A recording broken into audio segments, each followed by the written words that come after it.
CRTV News, ici, toute l'info.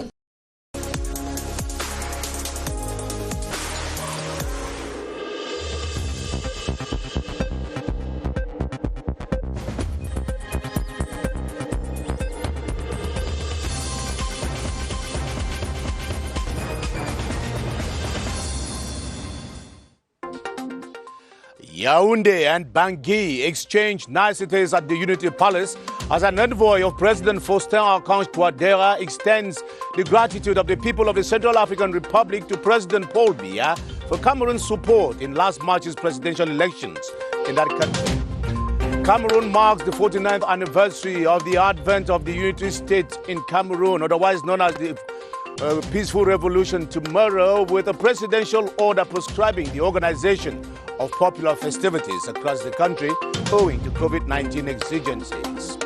Illicit arms go on flames in Buea as Prime Minister Joseph John Gute presides over a massive arms destruction ceremony to pacify the restive region. Those are our lead stories. Hello and thanks for joining us. I am Ben Menopufong and this is the 7:30 News.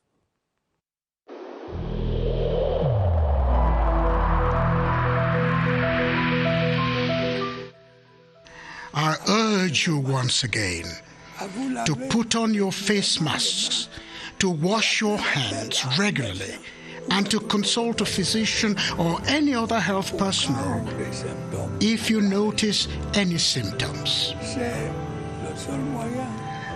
This is the only way to save lives and to curb the spread of the virus.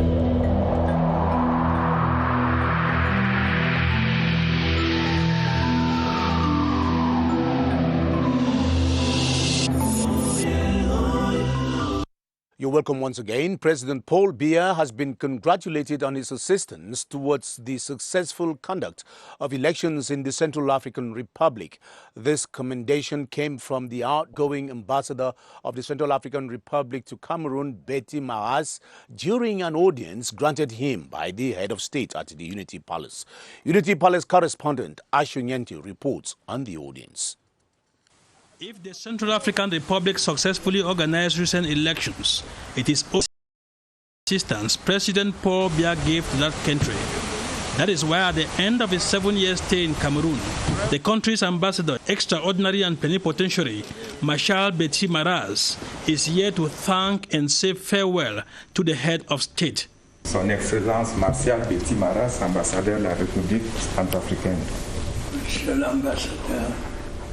The outgoing ambassador also thanks the president for gratifying him with much wisdom throughout his stay in Cameroon, and then explains the nature of the intertwined economic and security relations between Bangui and Yaoundé. We are part of the same chain.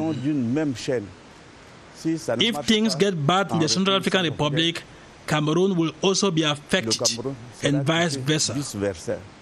Several Cameroonians do business in that country, even as Cameroon has always stood by the Central African Republic in the most turbulent periods of its history.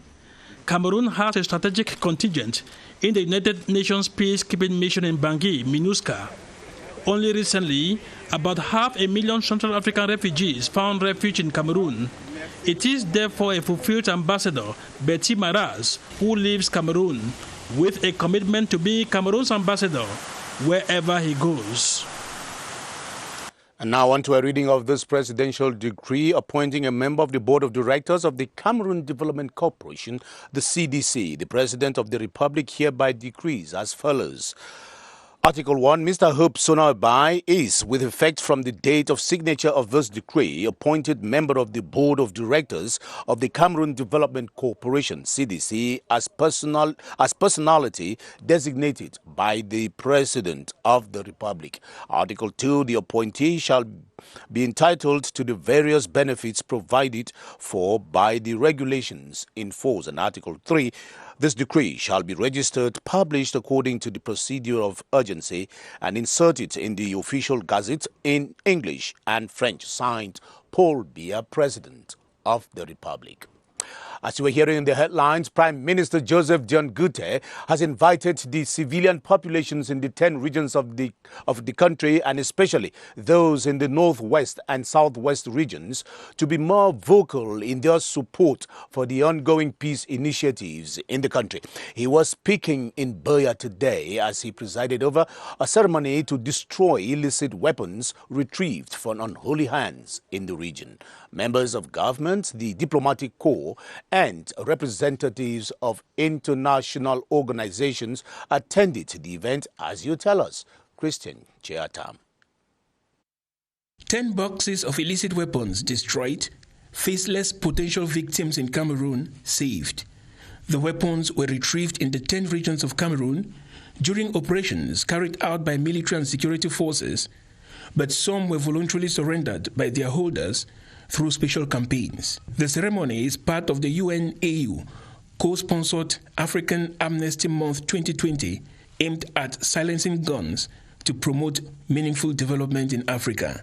The diplomatic corps, through the voice of German Ambassador Corinna Fricke, underscored the necessity to check the circulation of arms in order to give the new generation a chance to participate in development.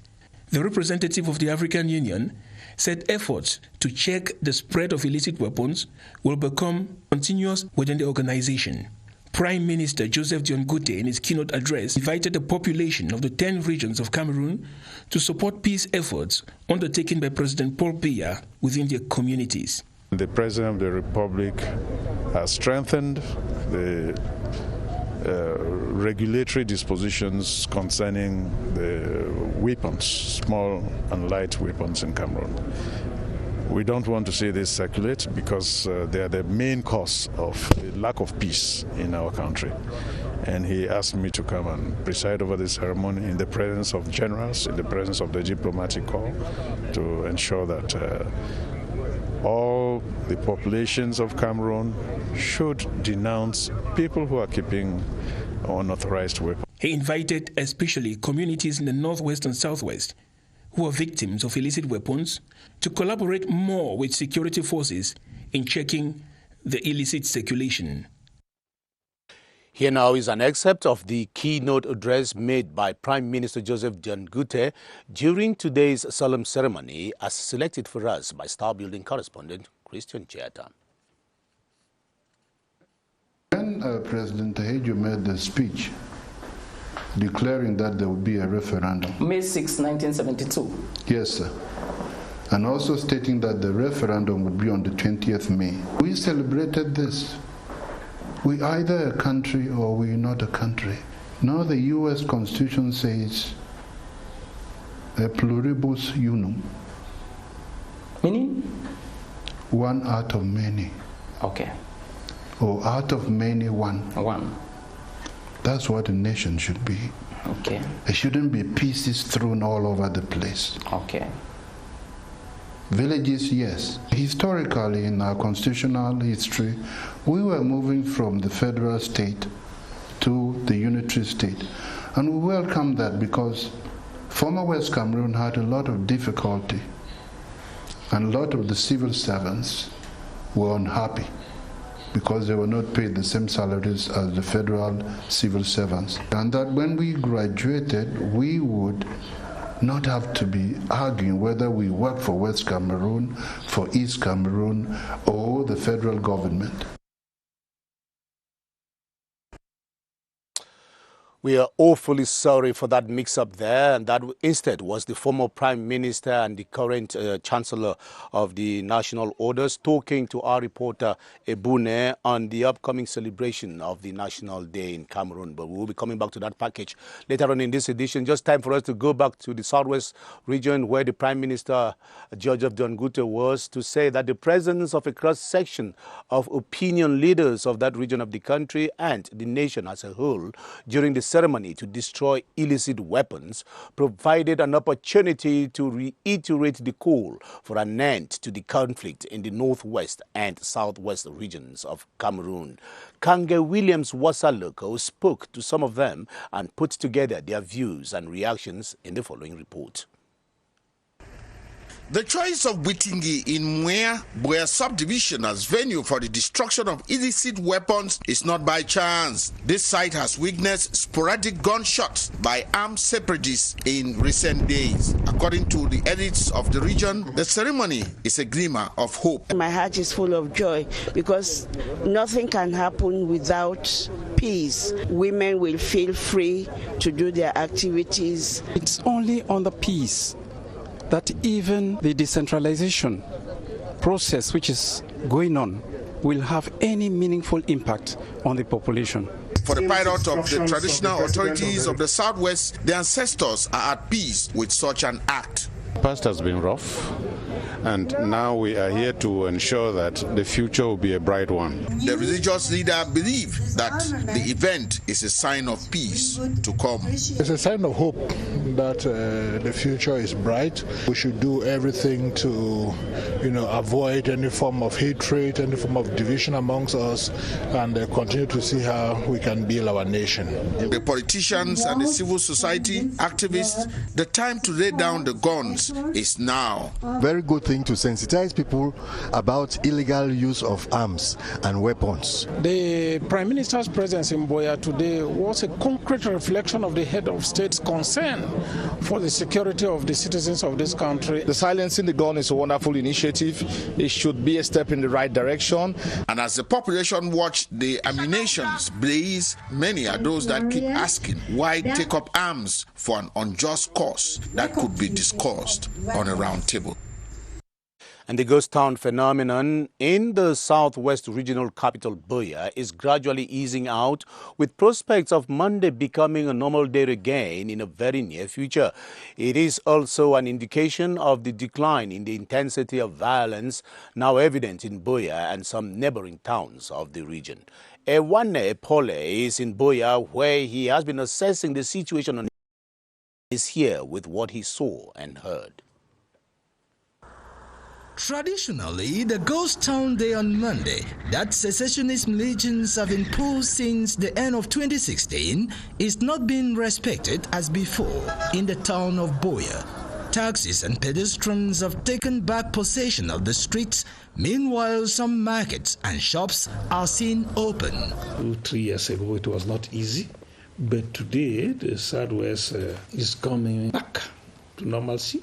Of course, we still have some area where there are disturbances, but in general, the Southwest region is well.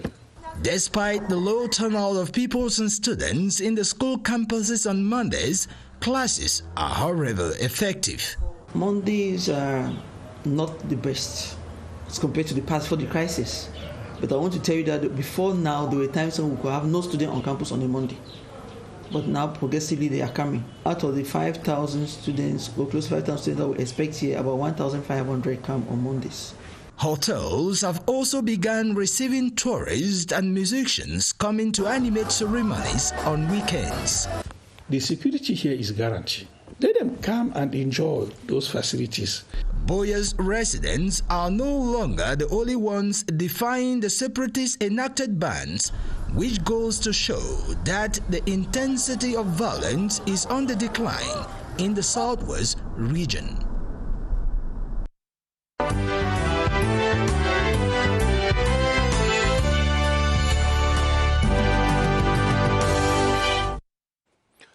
Tomorrow is May 20 and Cameroon will be celebrating its National Day, a day which marks the unification of the Anglophone and Francophone Cameroon.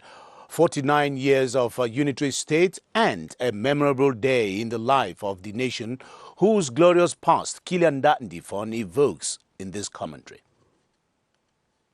1972, the cradle of the National Day on May 20 is full of nostalgia. 1972, I was still a kid. I quite remember when I saw Aiju in Buea.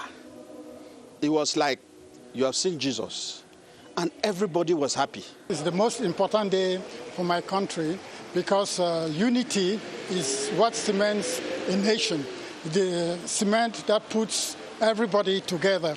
The pillars of the National Day is unity, which guarantees other values for a prosperous country. If you go inside the server of a computer, it's English. And to get international job today is English.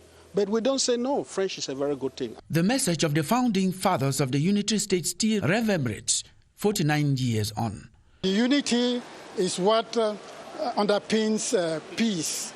Unity is what makes us stay together peacefully, and peace is what guarantees development.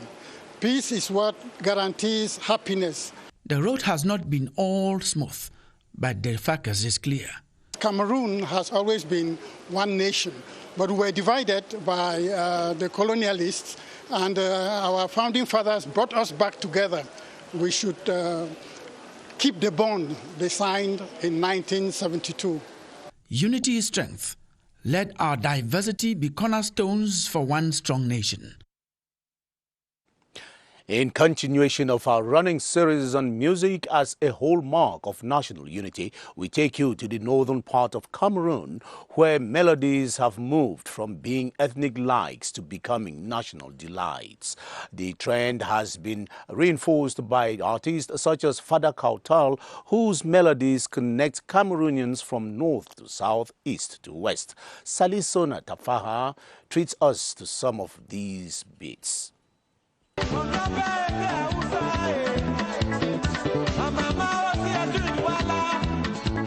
A soothing blend depicts a country committed to all cultures. It transcends geographical limits. It's inscribed in the heart of Alexandre Mundi, aka Fata, one of the most celebrated Cameroonian artists and Makossa legend.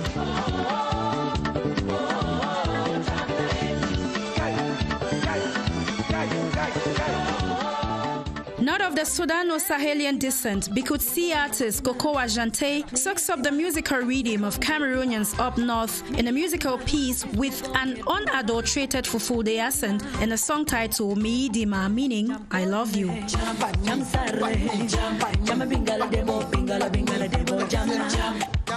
Christophe Filling from the Central region wants to stir that sense of belonging. He connects with beats from Sudano-Sahelian region as a show of national strength. From east to west, north to south, music continues to be a hallmark of Cameroon's unity in diversity. Salisona Tafaha there with that piece. Ensuring the security of Cameroonians and their property is one of the main missions of the National Police Corps in the East region of the country. From checking trafficking to providing healthcare services and intervening in times of trouble, their role in the daily lives of the population cannot be overemphasized. Tala LT of CRTV East reports on the complexity that now characterizes relations between the civilian populations and the police in the East.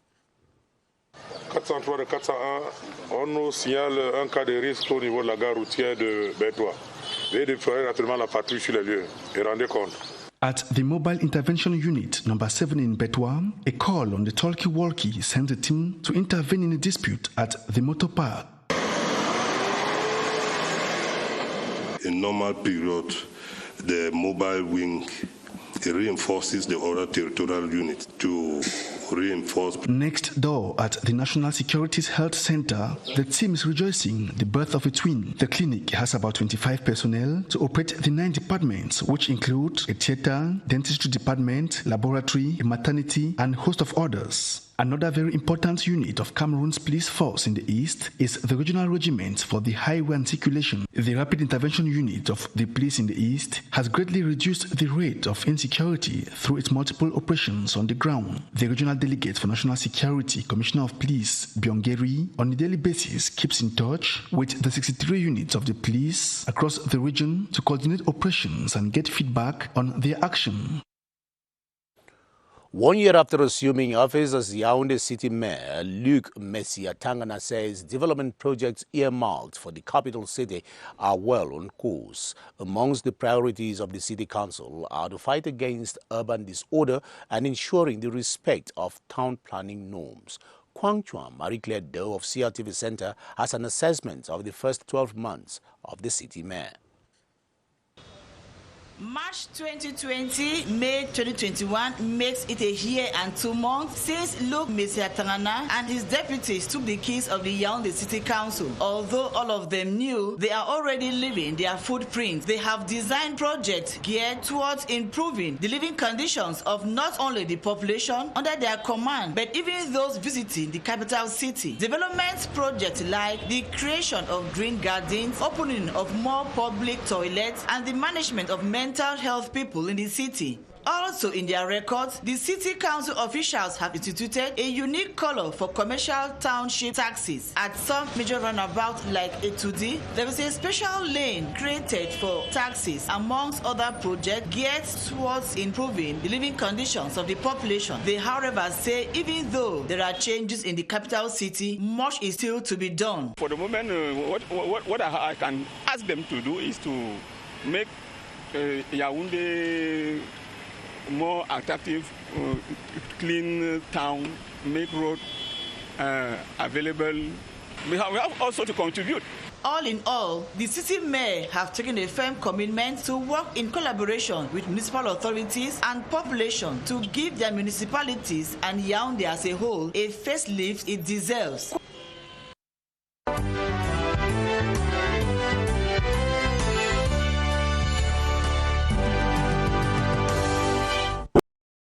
Watching the 7:30 news on the Cameroon radio television, the CRTV, as we beam live from Yaoundé.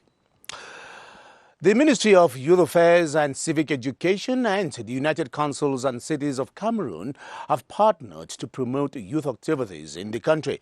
This follows the signing of an agreement in Yaoundé today by both parties, which seeks to scale up youth participation in local development initiatives.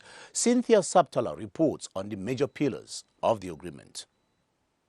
The 3-year partnership agreement signed centered on promoting youth-related activities within council areas. This is a win-win partnership in favor of young people. At the level of council, we thought that we could reinforce the participation of young people, but also is a mentorship program. During the ceremony in Yaoundé, the first Bureau of Municipal Youth Councillors for the Yaoundé 2 Council were presented with other local authorities encouraged to follow suit and integrate young people in development goals. It's a wonderful opportunity for the youth to be able to get involved in the developmental issues of their respective localities, most especially the youth in the northwest and the southwest region. The Municipal Youth Council, launched in February 2021, is government's mechanism for mobilizing young people in a 1-year voluntary process aimed at developing leadership skills needed in the decentralized communities.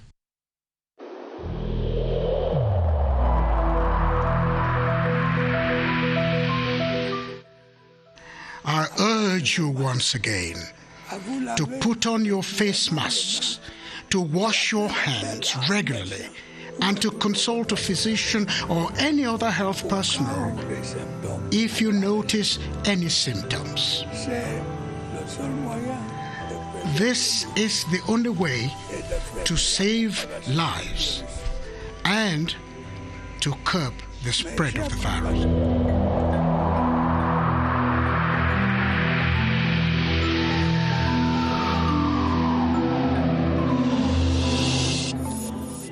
The number of Cameroonians subscribing for the ongoing voluntary vaccination against COVID-19 is on a steady climb, an increase in number which corresponds to the availability of the jabs in vaccination centers across the country.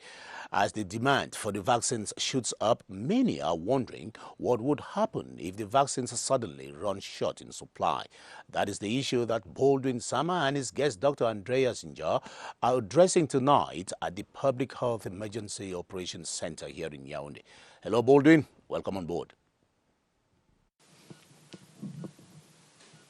Good evening to you, Ben Menopufong. The government of Cameroon made available thousands of doses of the Sinopharm vaccines and the AstraZeneca vaccines to permit many Cameroonians to have for themselves vaccinated, but what are some risks in case we have a shortage? We notice any shortage in terms of the availability of some of these doses in the different regions of the country. Let's discuss with the Deputy Permanent Secretary of the National Immunization Program, Dr. Andreas Njor. Good evening to you, Doctor. Good evening, Baldwin. What are just some of the risks involved in case of a shortage of some of the doses of the vaccines available in Cameroon? Yes, thank you. Given that this vaccination will help us protect severe form of the disease and maybe likely prevent the transmission cycle as the case may be, it means that if we are unable to meet up with our vaccination coverage, the risk will still remain.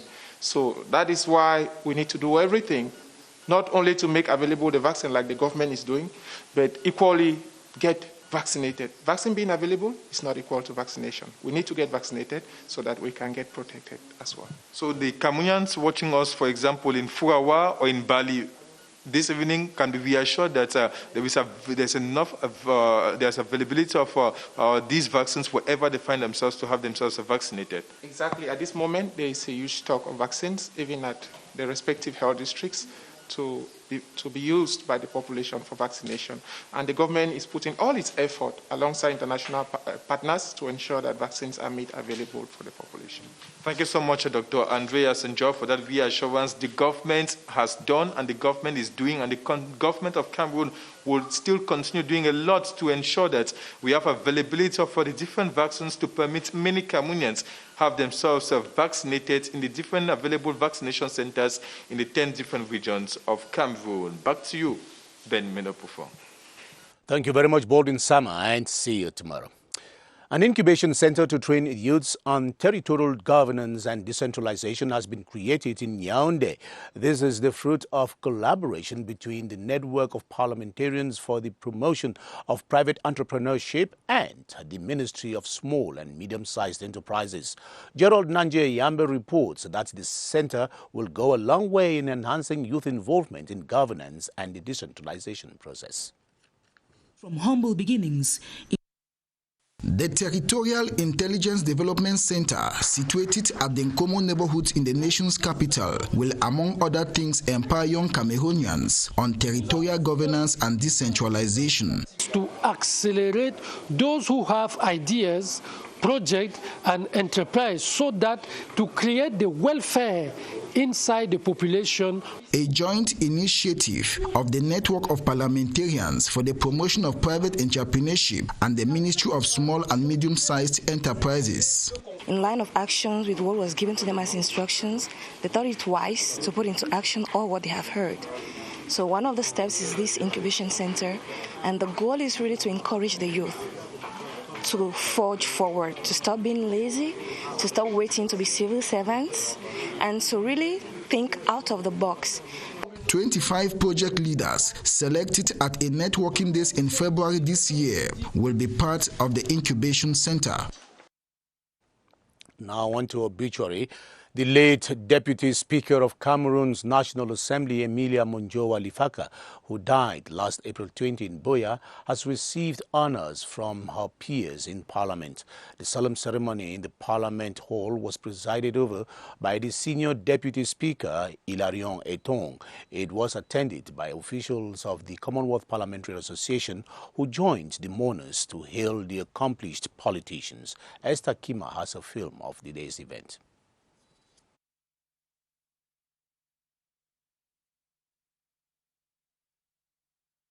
Lifaka, who rose from humble beginnings in Bojongo Boya to international political gains. She was the first African woman elected as chairperson to preside over the destiny of CPA. She was an example of female leadership. Compassionate with an infectious smile, the honorary president of the Female Parliamentary Network was an inspiration. I discover a dynamic and experienced, respected and cherished militant of her political party. Her verve was evident at the Constitutional Laws Committee and beyond. A professional politician, I call her, because she's done much and she's evolved from one stage to the other. She made sure that whatever was the interest of the CPDM, she upheld it very, very high. We will remember her as someone, a real pillar in the building of the foundation of our country. She is celebrated as an illustrious daughter of Africa who held firm to her convictions. She is a bridge builder. She is actually the stabilizing force in this Commonwealth Parliamentary Association. The demise of Honorable Emilia Monjowa Lifaka recalls the brevity of our lives, defined not by its length, but by the death of it. Let's talk sports now. Government is not sports yet. We should be talking other developments in the news. Government is not done yet with the distribution of the Paul Biya HAV laptops to higher institutions of learning in the country. Today, it was the turn of the Françoise Mbango Institute of Sports and Physical Education, where the learning tool was distributed to a cross-section of the students. The event coincided with the open day event of the institute, as we hear in this report with Daniel Ikande. After months of functioning with 40 students, the Françoise Mbango Institute of Sports and Physical Education opened its doors for the public this Wednesday, May 19. Presiding over the ceremony, also attended by CRTV's Director General Charles Ndongo, Minister of State and Minister of Higher Education, Professor Jacques Famendongo, said the institution is now part of government's effort to improve the welfare of young people. That's why the institute received 45 PBF computers. I'd like to thank the President of the Republic of Cameroon for that important offer of a computer he gave to our students today. The center provides physical education and sports management courses. I think that this institute will provide us coaches, because in order to vulgarize the parasport, we want coaches formed. Inclusive learning is also a priority, now eased with the PBF laptops. Françoise Mbango, a double Olympic gold medalist, is relishing to see her institution take off thoroughly. And that's where we'll leave it for today. Let's do it all over again tomorrow. Thanks for watching and bye-bye.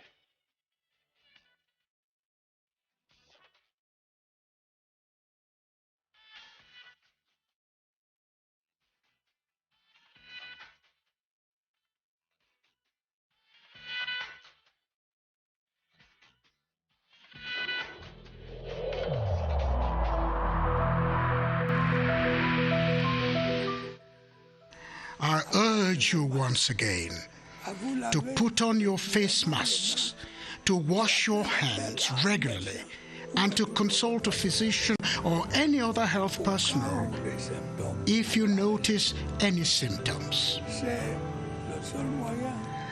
This is the only way to save lives and to curb the spread of the virus.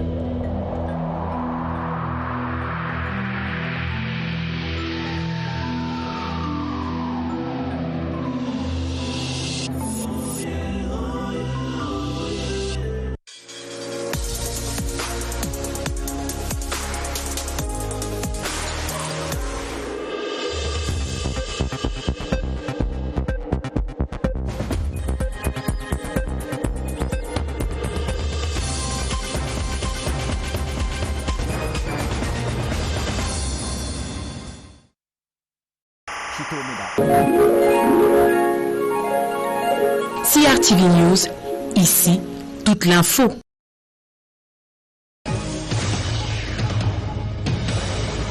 When President Tahidjo made the speech declaring that there would be a referendum. May 6, 1972.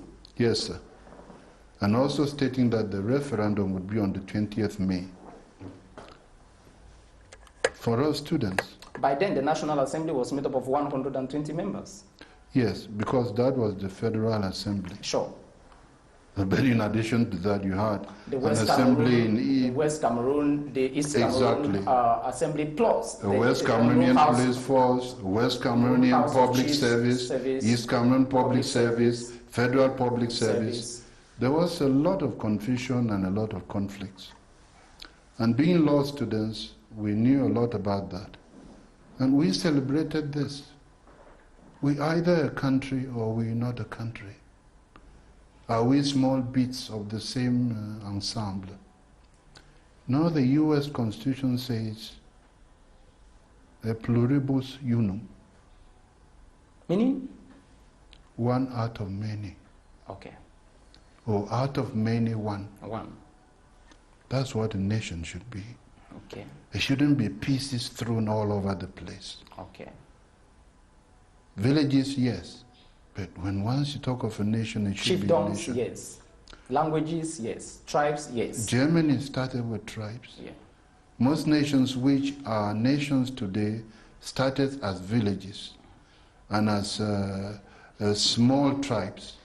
Then they came to be one. So historically, in our constitutional history, we were moving from the federal state to the unitary state. And we welcome that because former West Cameroon had a lot of difficulty, and a lot of the civil servants were unhappy because they were not paid the same salaries as the federal civil servants. And we were happy that everybody would earn the same salary. Everybody was put on the same scale. Absolutely. And that when we graduated, we would not have to be arguing whether we work for West Cameroon, for East Cameroon, or the federal government. So that was something which people celebrated. And people were happy about that. Did and you we saw that as Did an you vote evolution. in 1972? Absolutely, sir. Referendum. And where were you in particular? Where did you cast your vote? Well, in Yaoundé. I was a student in Yaoundé. You were a student in Yaoundé.